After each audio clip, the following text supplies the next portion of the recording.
Hello viewers, आप सबका स्वागत है गांगुली टेक पर और मैं हूं संदीप गांगुली। ये मेरे सी प्रोग्रामिंग ट्यूटोरियल सीरीज़ का 15वां वीडियो है जिसमें मैं आपको पॉइंटर्स के बारे में बताऊंगा। और मैंने ये जो पॉइंटर्स का कॉन्सेप्ट है इसमें मैंने पार्ट 1 और पार्ट 2 करके 2 वीडियोस बनाए हैं। तो ये जो है मेरा पार्ट 1 वीडियो है जिसमें मैं आपको कुछ थ्योरी के बारे में बताऊँगा कि पॉइंटर असल में होता क्या है।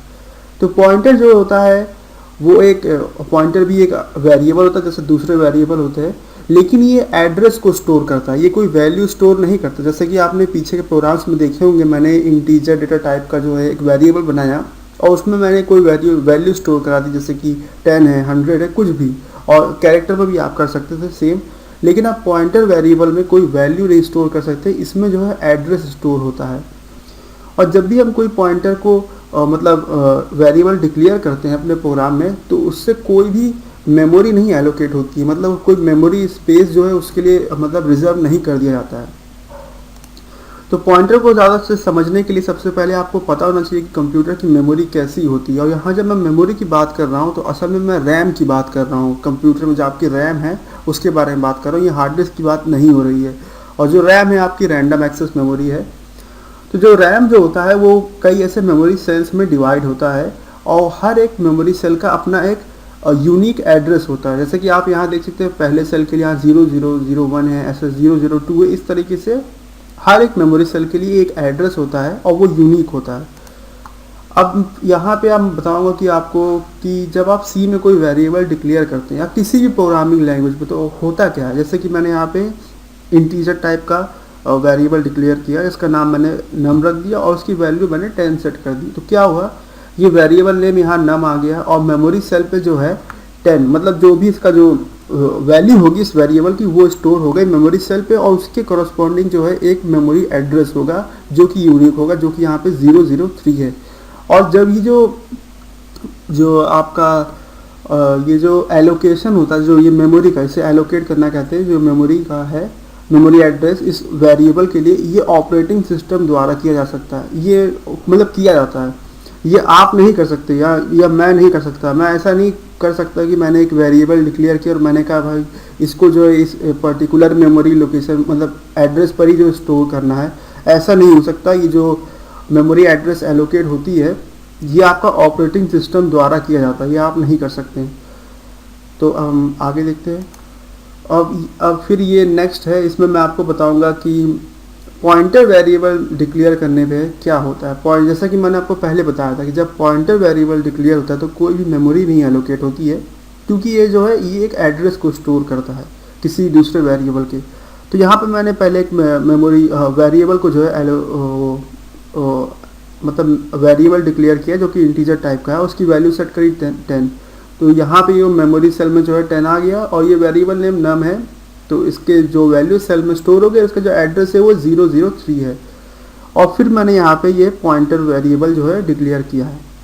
पॉइंटर वेरिएबल डिक्लेयर करने का तरीका ये है कि जिस भी मतलब आप वेरिएबल का एड्रेस स्टोर कराना चाहते हैं उसी के डेटा टाइप के अकॉर्डिंग आपको पॉइंटर वेरिएबल का भी डेटा टाइप रखना है। क्योंकि मैंने यहाँ पे इंटीजर टाइप रखा है तो फिर मैंने यहाँ भी इंटीजर टाइप रखा है।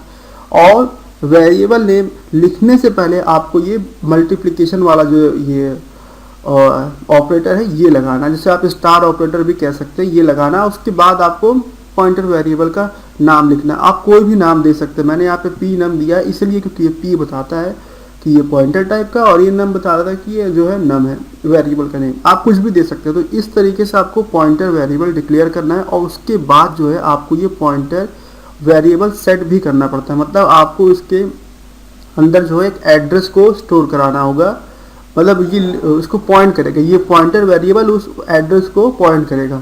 तो यहाँ पे जो है मैं ये जो नम जो वेरिएबल है उसका एड्रेस जो है मतलब ये इसमें स्टोर करा रहा हूँ। मतलब जो पी नम है वो पॉइंट किसको कर रहा है, ये नम का जो एड्रेस है उसको कर रहा है। देखिए जैसे मैंने यहाँ पे ये किया तो पी नम जो है बराबर हो गया 0003 के, तो ये हो गया।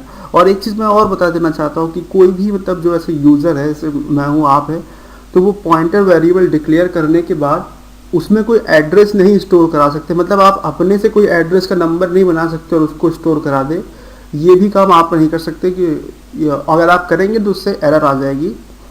और दूसरा, शायद से आपके मन में सवाल उठा होगा कि स्कैनएफ में जो एंड ऑपरेटर का यूज़ होता था वो क्यों होता था, तो मैं इससे यहाँ से बताता हूँ। कि जब भी हम कोई वेरिएबल पर कोई भी इनपुट लेते हैं तो वो इनपुट जो होता है हमारे एक मेमोरी सेल में स्टोर होता है और वो मेमोरी सेल का एक एड्रेस होता है। तो इसीलिए जो है हम हमेशा ये एंड ऑपरेटर लगा के वेरिएबल का जो है नेम लिखते आ रहे हैं, क्योंकि इससे होता क्या है कि एंड ऑपरेटर बताता है कि इस वेरिएबल का क्या एड्रेस है। जैसे यहाँ पे 003 है और तो उस इस एड्रेस पे जाके आपका जो यूज़र का इनपुट होता है वो स्टोर कर देता है। और इसे जो एंड ऑपरेटर है इसे एड्रेस ऑफ ऑपरेटर भी कहा जाता है। अगर आप किसी भी वेरिएबल के आगे इसको लगा देंगे तो ये उस जो आपका वेरिएबल है उसका जो है आपको एड्रेस बता देगा। इसको भी मैं आपको अगले वीडियो में जो है एग्जांपल दिखाऊंगा प्रोग्राम में कि कैसे आप किसी वेरिएबल का एड्रेस जो है मतलब एक्वायर कर सकते हैं, वो मैं दिखाऊंगा।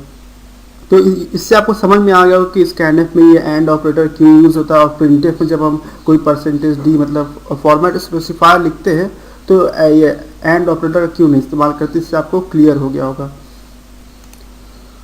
अब दूसरा ये सवाल उठता है कि पॉइंटर्स का मतलब क्यों यूज़ किया जाता है। तो सबसे पहली बात है कि अभी मैंने आपको पिछले वीडियो मैंने आपको बताया था कि जब हम फंक्शन को कॉल बाय वैल्यू से कॉल करते हैं तो क्या होता है। तो जब भी आप फंक्शन को कॉल बाय वैल्यू से कॉल करते हैं तो जो वेरिएबल्स होते हैं उनकी डुप्लीकेट्स बन जाते हैं और ये जो डुप्लीकेट्स होते हैं ये जो है आपका जो मेमोरी जो कंजम्पशन होता है इससे बढ़ता है। क्योंकि हम लोग अभी छोटे छोटे प्रोग्राम बना रहे हैं तो इसलिए आपको सिस्टम पे इतना इफेक्ट समझ में नहीं आता है। जैसे कि आपका मैंने आपको बहुत इंट्रोडक्शन में बताया था कि जैसे MySQL डेटाबेस है आपका, ये भी आपका C++ पे बनाया गया है और इसमें जो होता है कई सारा जो है डेटा स्टोर होता है, कई मतलब बहुत बड़े ह्यूज अमाउंट में। तो अगर उस केस में अगर आप कॉल बाय वैल्यू करते हैं फंक्शंस में तो उससे आपको बहुत बड़े बड़े जो है डेटा अमाउंट का जो है मतलब साइज़ का डुप्लीकेट बनाना होगा, इससे आपकी मेमोरी काफ़ी ज़्यादा वेस्ट होगी। तो इसीलिए ऐसे केस में जो है पॉइंटर्स का यूज़ किया जाता है। और जब आप कॉल बाय रेफरेंस से करते हैं जैसा कि मैंने अभी बताया मतलब ये फंक्शन कॉल, तो जो होता है उससे डुप्लीकेट्स नहीं बनता, उससे आपका जो मेमोरी स्पेस होता है काफ़ी ज़्यादा बचता भी है। और जो है ये एक और ये टेक्निक है सी प्रोग्रामिंग जो यूज़ होती है, डायनामिक मेमोरी एलोकेशन इसे कहते हैं, उसमें भी पॉइंटर्स का यूज़ किया जाता है। डायनामिक मेमोरी का मतलब ये होता है कि जब जैसे कि आप मान लीजिए प्रोग्राम चला रहे हैं और आपको लगा कि इस प्रोग्राम का जब ये इतना एग्जीक्यूट हो गया तो हमें कुछ और नए वेरिएबल्स चाहिए, तो आप ये कैसे करेंगे? ये तो आप कर नहीं सकते क्योंकि आपने अपना प्रोग्राम लिख के कंपाइल कर दिया है, तो अब उसमें आप और वेरिएबल्स के लिए मेमोरी नहीं एलोकेट कर सकते हैं। तो ऐसे केस में आप डायनामिक मेमोरी एलोकेशन का इस्तेमाल करते हैं। इसका भी मैं आपको आगे बताऊंगा, उसमें प्रोग्राम में दिखाऊंगा, तो इससे चीज़ें क्लियर हो जाएंगी। और जिस तरह का भी हम लोग प्रोग्राम बनाते आ रहे हैं उसमें जो हम मेमोरी एलोकेशन कर रहे हैं उसे हम कहते हैं स्टैटिक मेमोरी एलोकेशन। मतलब स्टैटिक का मतलब जो फिक्स्ड है, हमने इतने वेरिएबल लिख दिए, उसकी मेमोरी जो कंपाइल करने का जो है एलोकेट हो गए तो फिक्स्ड है। डायनेमिक में जो होता है चेंज होता रहता है। तो यही डिफरेंस है स्टैटिक और डायनेमिक में। इसके भी मैं आपको प्रोग्राम दिखाऊंगा तो उससे चीज़ें और क्लियर हो जाएंगी आपको। और लास्ट में मैं ये एक कॉन्सेप्ट जिसके बारे में बताना चाहूँगा कि ये इसे कहते हैं डैंगलिंग पॉइंटर्स। डैंगलिंग पॉइंटर्स वो पॉइंटर होते हैं जो कि किसी भी चीज़ को पॉइंट नहीं करते। मतलब आपने पॉइंटर वेरिएबल डिक्लेयर किया और फिर उसको आपने किसी एड्रेस को मतलब सेट नहीं किया, मतलब किसी वेरिएबल के एड्रेस के बराबर उसको सेट आपने नहीं किया और बाय मिस्टेक जो होता है आपने उसे इस्तेमाल कर लिया। तो ऐसे केस में क्या होता है कि वो जो प्रोग्राम होता है वो क्रैश कर जाता है, मतलब वो एकदम से बंद हो जाता है। और ये पॉसिबल है क्योंकि जब आप बहुत बड़ा प्रोग्राम बना रहे होते हैं, मान लीजिए आपके प्रोग्राम में 2000 लाइन्स है और उसमें आपने कहीं पर पॉइंटर वेरिएबल डिक्लेयर किया और उसको सेट नहीं किया, तो ऐसा हो जाता है प्रोग्रामर्स के द्वारा। तो ऐसे केस में जो है आपका प्रोग्राम क्रैश कर जाता है। तो उससे बचने के लिए एक तरीका होता है कि आप जो है पॉइंटर वेरिएबल को मतलब ये डिक्लेयर करते ही जो है 0 के सेट कर दें, तो इससे आप इससे बच सकते हैं। वरना होता ये है कि जब आप कोई पॉइंटर वेरिएबल डिक्लेयर करते हैं तो ये कोई रैंडम लोकेशन को जो है पॉइंट कर रहा होता है। तो अगर आप उसे यूज़ कर लेते हो तो उससे आपके दूसरे प्रोग्राम में भी गड़बड़ी हो सकती है। तो इसीलिए जब भी आप इसको डिक्लेयर करिएगा तो उसको 0 के बराबर सेट कर लीजिएगा। इस प्रोग्राम में मैंने 3 ABC बनाए हैं, उसके बाद मैंने एक पॉइंटर वेरिएबल बनाया जिसको बस मैंने बनाया और उसको कुछ सेट नहीं किया। असल में मुझे यहाँ पे मैंने यहाँ दिखाया है कि या तो मुझे सेट कर लेना चाहिए था, PV = एंड ऑपरेटर B लगाता तो इसका जो B का जो एड्रेस है वो इसमें स्टोर हो जाता, तो ये सेट हो जाता। और उसको अगर मैं आगे यूज़ करता तो कोई प्रॉब्लम ना आती। या तो मैं ऐसा करता कि इसको PV लगा के = 0 कर देता, तो तो उससे भी मेरा जो है काम सही हो जाता है। और उसके बाद मैंने इसको c इज इक्वल टू ये पॉइंटर ऑफ b को प्लस a किया है, तो इससे जो है मतलब एग्जीक्यूट हो जाता है। तो अगर मैंने ये 2 स्टेप उठाए होते तो कोई प्रोग्राम में प्रॉब्लम नहीं आती, और अगर मैंने ये 2 स्टेप नहीं किए तो फिर से मेरा प्रोग्राम क्रैश हो जाता है। तो यही एक कॉन्सेप्ट है डैंगलिंग पॉइंटर का, जो मतलब आपके लिए जानना ज़रूरी है।